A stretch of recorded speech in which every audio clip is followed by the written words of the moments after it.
अस्सलामुअलैकुम guys, welcome back to my new video. उम्मीद करता हूँ कि आप सब लोग खैरियत से होंगे। और जो पिछला टॉपिक था वो मुझे उम्मीद है कि आप लोगों को अच्छे से समझ आ गया होगा। उसमें मैंने बताया था कि मैं नेक्स्ट वीडियो में बताऊँगा पोटेंशियल ग्रेडियंट के बारे में। तो आज हम स्टडी करेंगे पोटेंशियल ग्रेडियंट के बारे में। ये पूरा एक लॉन्ग क्वेश्चन है, काफ़ी इम्पोर्टेंट है, लेटेस्ट एग्ज़ाम में भी काफ़ी दफ़ा आया हुआ है और चांसेस हैं इसके। मेरे ख्याल से 90 to 95% इसके चांसेस हैं कि ये इस दफ़ा भी आएगा एग्ज़ाम। तो इसको मैं बताऊंगा, आप लोग इसको अच्छे से प्रिपेयर कर लीजिएगा। सबसे पहले हम इसका इंट्रो पढ़ लेते हैं। The potential gradient represents the rate of change of potential along with the displacement. In other words, it represents the slope along which potential is changing. अब हम पढ़ लेते हैं इसकी डेफिनेशन पोटेंशियल ग्रेडियंट। इसकी डेफिनेशन में होगा the rate of change of electric potential जो है delta V with respect to the displacement delta R is known as potential gradient.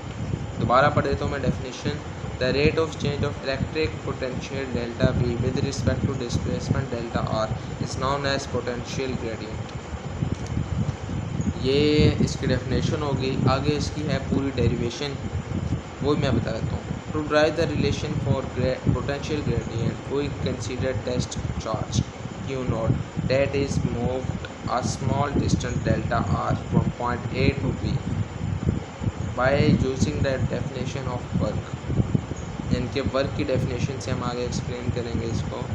अब जैसे वर्क होता है एफ एस क्या होता है, डिस्प्लेसमेंट ही होता है। यहाँ पे जो हमारे पास डिस्प्लेसमेंट है वो है डेल्टा आर, तो हम पुट करेंगे work done is equal to force F delta R, यानी कि W is equal to F delta are.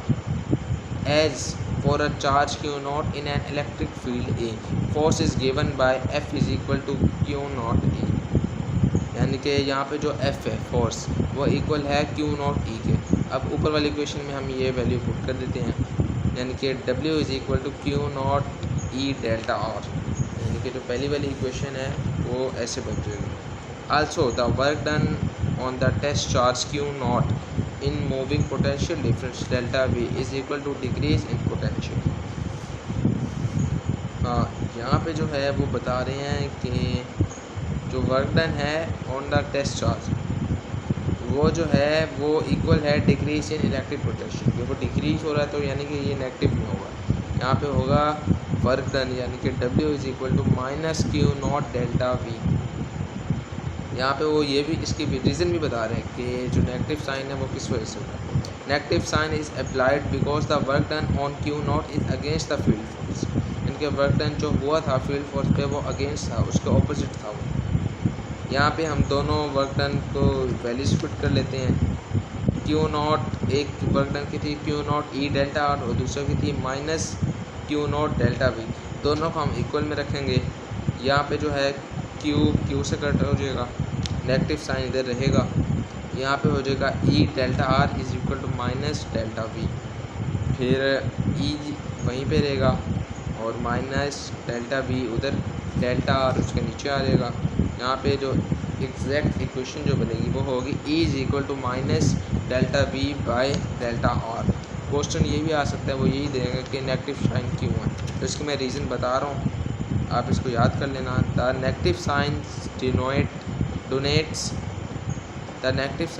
Denotes that potential increases in opposite direction of the electric field vector.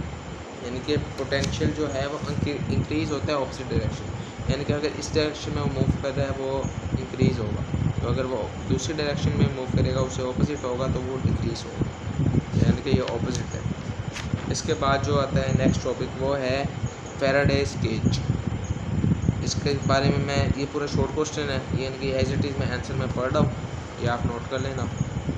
A Faraday's cage is a cage made up of conducting material. A Faraday's cage distributes charge or radiation around the cage's exterior.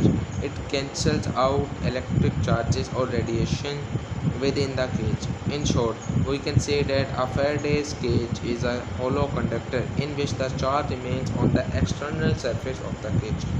the fields within a conductor cancel out with any external field, so the electric field within a conductor is zero. The Faraday's cage act as big hollow conductor.